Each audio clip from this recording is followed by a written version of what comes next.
Hey everyone, how's it going? It's what is today? Mercy.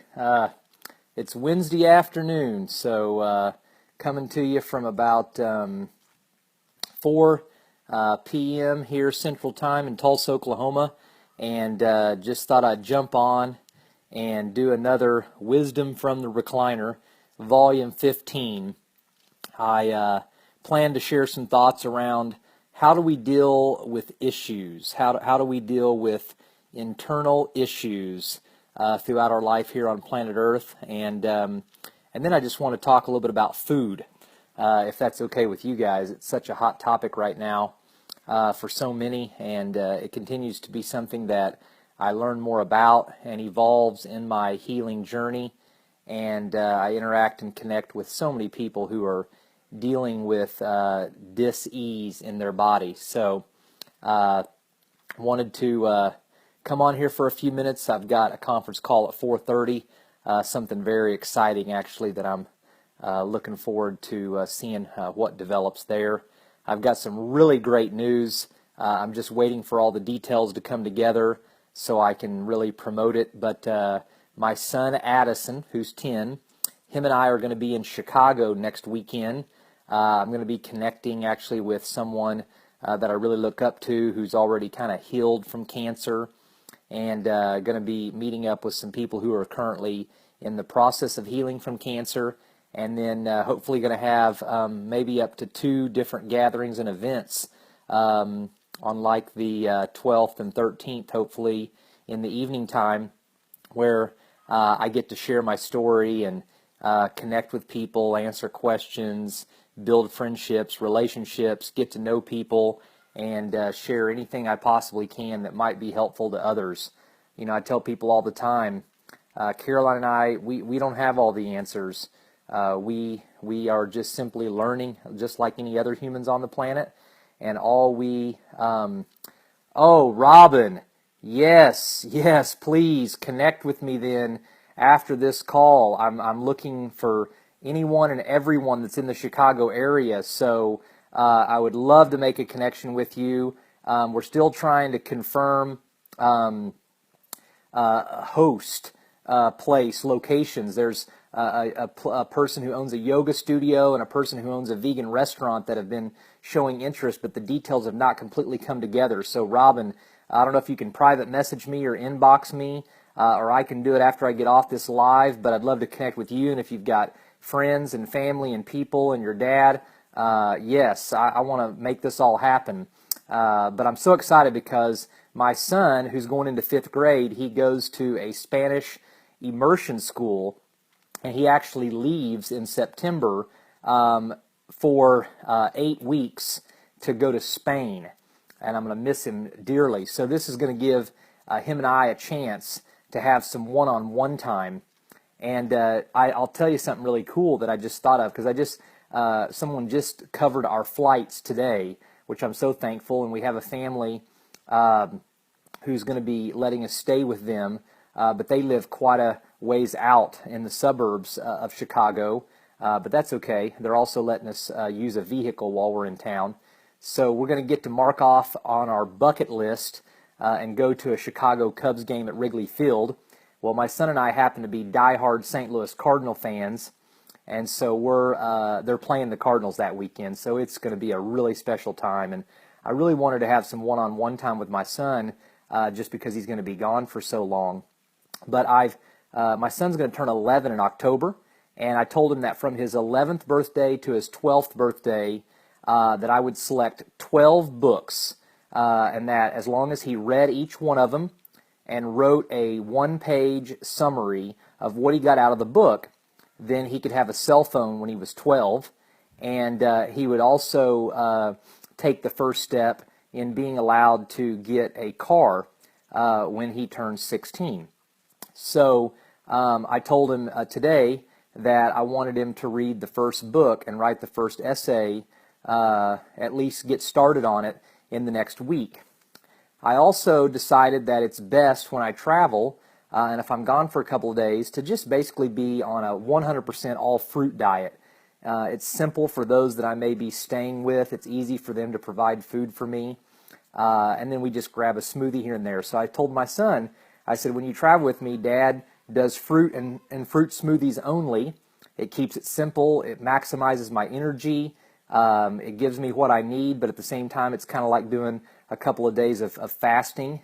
And I said, Addison, that will be part of the trip, is that I'm going to exemplify and show you what it's like to just eat healthy and to not be stuffing ourselves with ballpark hot dogs and pizza and burgers and fries and all that stuff that can be very harmful to us. So it's just neat because this whole experience is setting up a platform not only for myself to do something I've dreamed of doing for so long, which is to speak and share content and truly be able to hopefully make a difference in people's lives, but it's opening doors for neat experiences like this for my son and my family.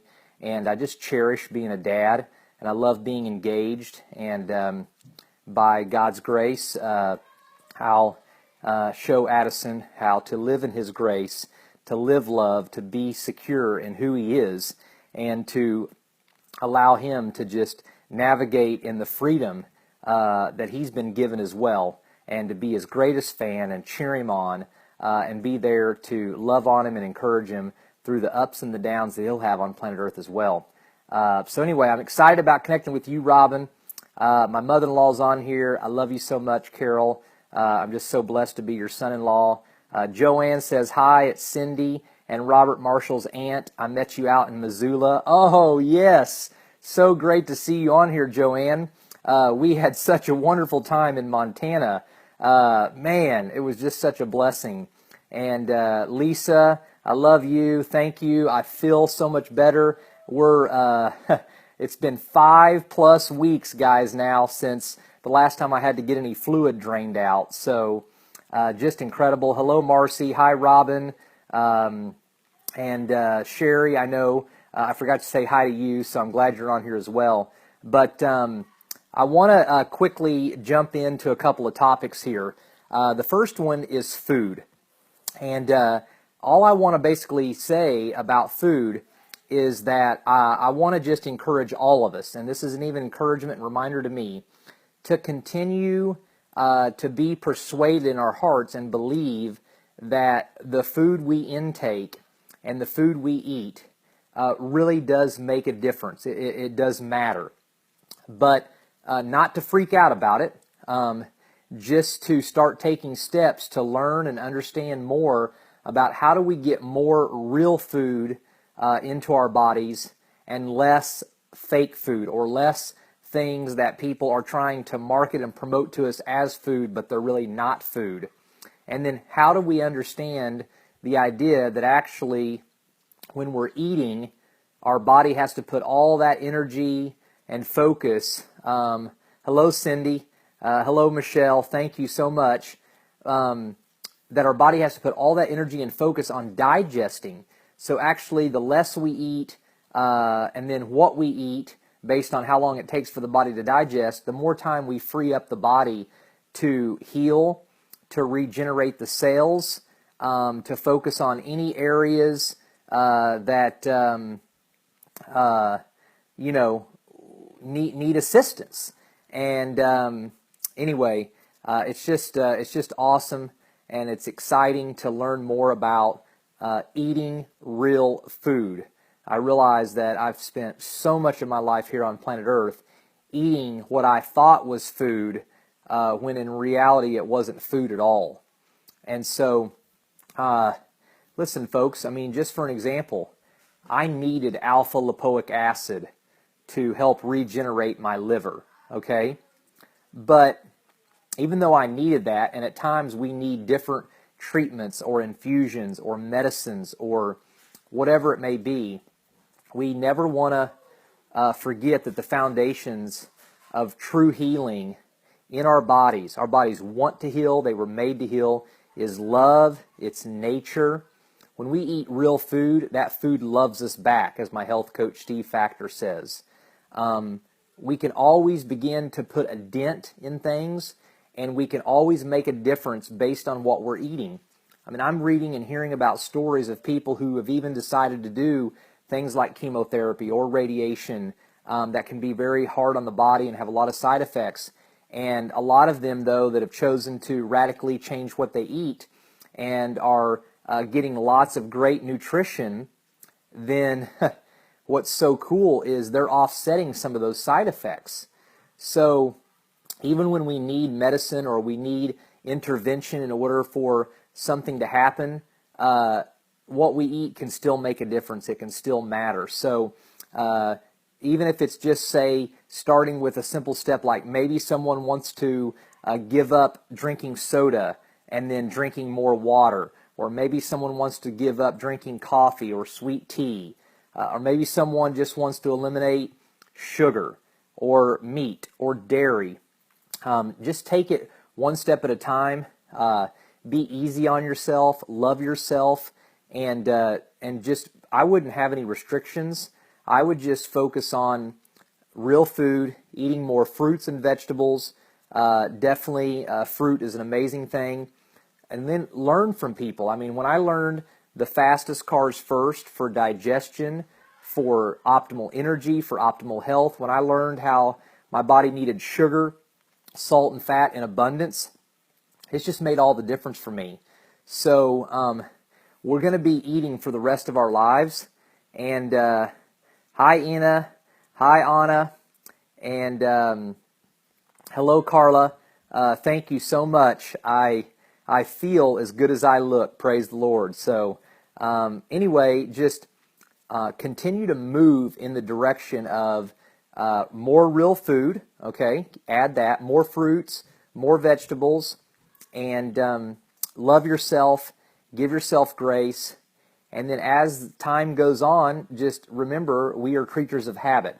So if we got into a habit of maybe putting in things that, again, we were sold and marketed to as food, but they're really not food, well, let's just trust. Like just recently, I mean, I am just blown away at how much fruit I can eat right now.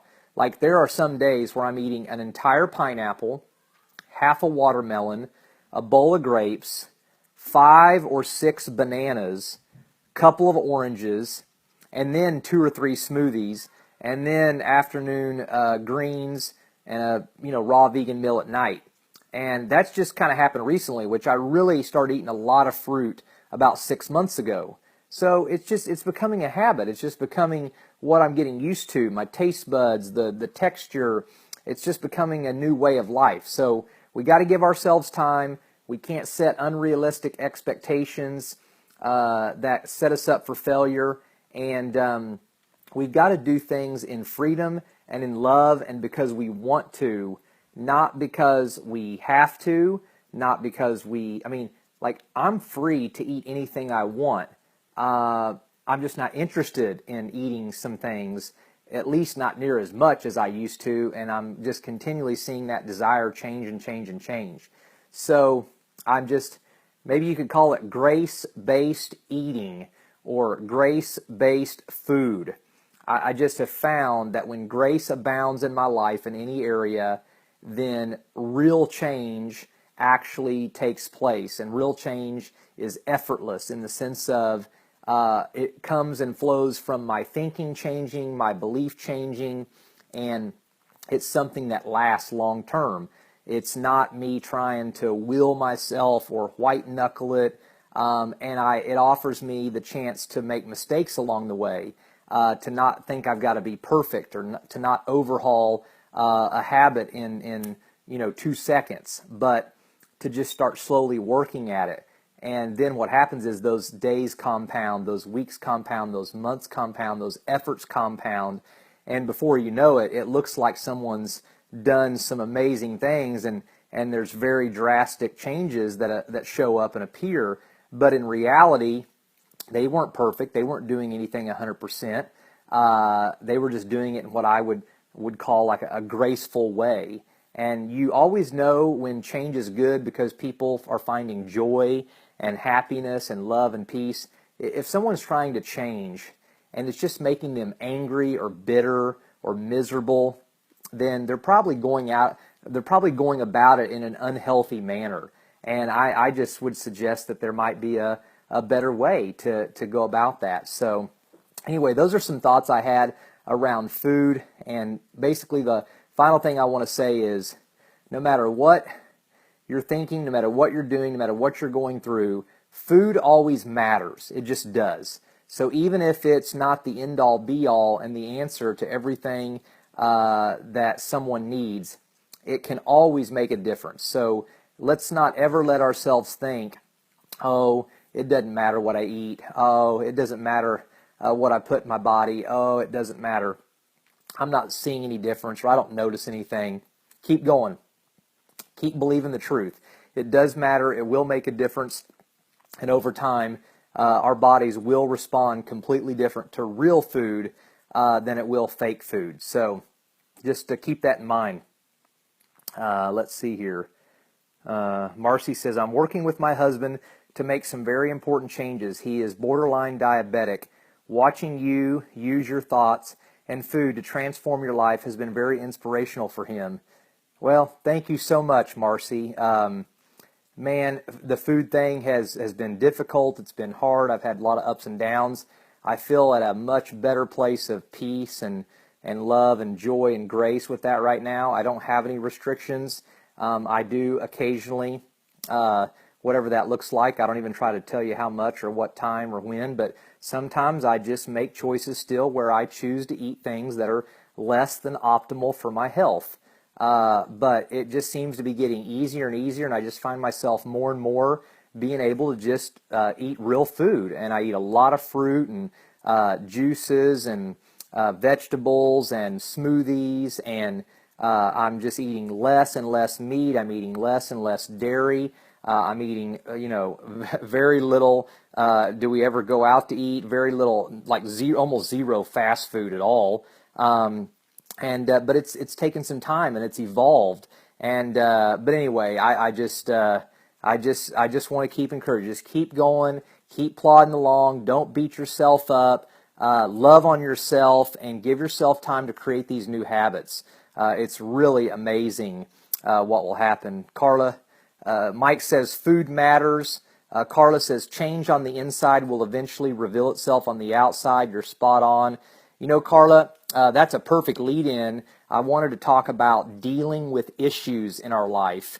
And I've said this before, but when any of us get something like a situation in life where we've been diagnosed with stage 4 cancer, or we've had a tragedy occur, or just anything major in our life, it immediately reveals who we are on the inside.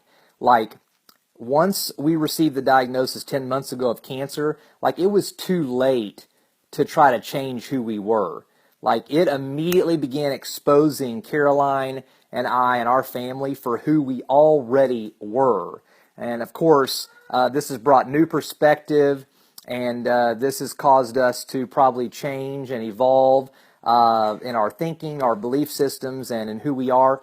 But because our identity is secure, and because we know who we are based on who God says we are, and that is just set in place, in some ways, though, cancer hasn't changed us, because we're not who we are based on what we do or don't do, or based on what happens to us, if that makes sense. Because some people can have things happen to them, and then it defines them the rest of their life. And I'm not sure that that's healthy. I only want to be defined by my Creator, by the one who made me. I want to recognize that identity was set in place long before I could ever make a mistake, long before I could ever make any stupid decisions, long before I could do anything dumb, long before anyone could have an opinion of me. The foundation of my security, the foundation of my identity, the foundation of who I am, and the foundation of who you are was set before you ever sinned, before you ever made a mistake. Hold on, folks, 1 second. Hey, Arthur, Mommy's gone right now, okay? Her in Atlanta went to the store, buddy. Can I help you? I found some mail. Oh, you found some mail? Okay, buddy. Only 2. Okay, can you say hi to everybody? Hi. Huh? Did you have fun in Montana? You did? What was your favorite part of the trip, Arthur? Huh? Can you tell them? What was your favorite part? The water park. The water park? And what was so fun about it? What did you like? I liked it all of it. You liked all of it? Do you want to go back to Montana sometime? Okay, can you wave bye-bye to everybody? Okay, will you shut that door when you go out there for Daddy? That's my pride and joy right there. That's my little boy Arthur. He's 4. He's our youngest. He actually is starting school at a Montessori school next week. We're really excited about that. But thanks for letting him tune in there for a second. In fact, I want to make some videos with all the kids and have each one of them share what they loved about our trip to Montana. It was a really special time, and if it wasn't for many of you and so many people around the world that have supported us financially, helped us, and provided a path for my healing, we couldn't have done that. And I hope you feel our gratitude. I hope you hear our hearts and you know how thankful we really are. We don't take it for granted. I promise you we don't. And hopefully, because of the way we've gone about this and because we're very public and we share and we talk and we are open and you see the good and the bad and the ugly and everything in between, hopefully that's making a difference. Hopefully that's helping other people in any way possible. We want to just see people live free. We want to see people live in health in every way of their life. But anyway, let me just dive in real quick to dealing with issues. I was talking to Caroline, my wife, today, and we were talking about how there are, in some cases, instances where people maybe are unwilling to deal with issues. And that can really become a challenge for a lot of us in life. But I think you also have a situation where some people are really willing to deal with the issues they have in their life. They just don't really know how. And they can be very challenging. It can be something that, you can get frustrated about. I know in my 20s, I felt like I was the kind of person that was willing to deal with my issues, but I look back and feel like I just didn't know how. And I was seeking and searching, and I wasn't seeming to find answers. And I really feel like it was just about 6 years ago that I really was able to discover a path of how to deal with my issues. And so thankfully, since I was already a person who was willing to deal with them, once I found a way that truly could help me deal with them, it's just been amazing to see the transformation in my life. And so I just want to tell everyone that, first of all, you're loved, and because you're loved, it's so worth it to deal with issues, hurts and pains, whether it be from an upbringing, whether it be from abuse, whether it be from parents, whether it be from coaches, whether it be from tragedy, whatever it is so worth it to dive in and deal with our internal issues. There is something on the other side that is true life, and to not experience that would be a real tragedy on planet Earth. And I really believe that how we deal with issues is probably not going to be on the shelves of the bookstore in the self-development department. It's probably not a formula. It's probably not 17 steps to being a better person. The reality of it is it's going to be, how do we live in grace? How do we find the ability to be okay with our mistakes and the messiness of this life on planet Earth? How do we discover an identity and believe in our hearts in who we are, even apart from what we do or don't do? How do we break free from performance-based living? And how can we embrace the idea that we're going to make mistakes, people are going to hurt us, and yet we still know who we are. We still feel good about who we are. How are we going to learn how to deal with the issues of things that were out of our control? Or maybe we made some really dumb choices and decisions. How are we going to move past from that? How are we going to find healing? And it's not going to be through our own, again, like I said, man-made 14 steps to working through that. It's going to be being persuaded in our hearts and believing that our identity, that who we are, that what we're about, again, was secure, was in place. We were magnificent long before we ever did any unmagnificent things, right? We were special long before we maybe thought we were living ordinary. And when we have this revelation of grace, when we find this unconditional love, and when we begin to truly live from that, it doesn't mean that planet Earth still doesn't hit us. I mean, like I say all the time, shit happens to everyone, right? Okay? It really does. And fear will try to come upon us and will come at us.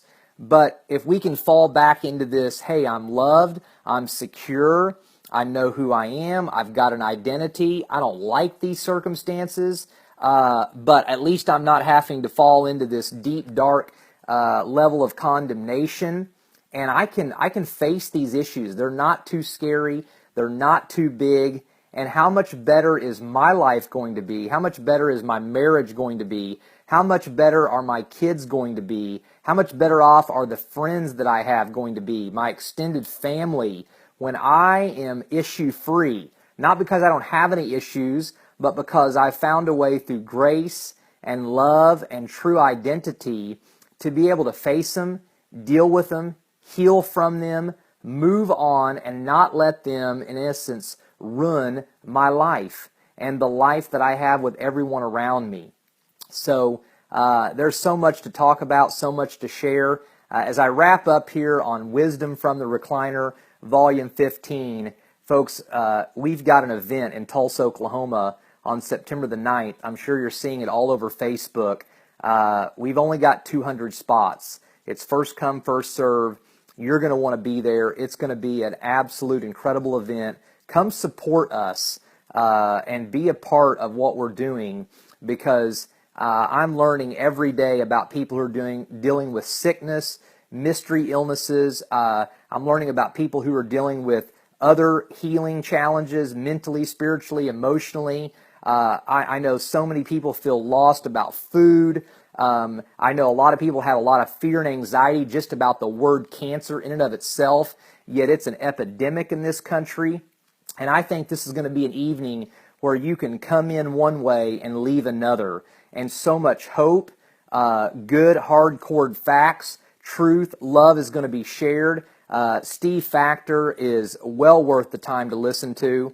And if you have never heard Caroline share some of the thoughts that she's going to share based on her perspective of what it's been like as a caretaker to go through this adventure with cancer, you're going to be in for a treat. She's so smart. She's so full of love and grace herself.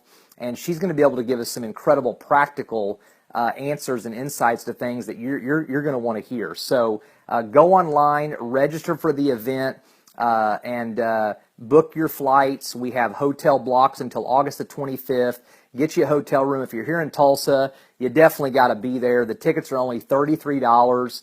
You're supporting us by coming. If you buy them in blocks of 10, they're $222.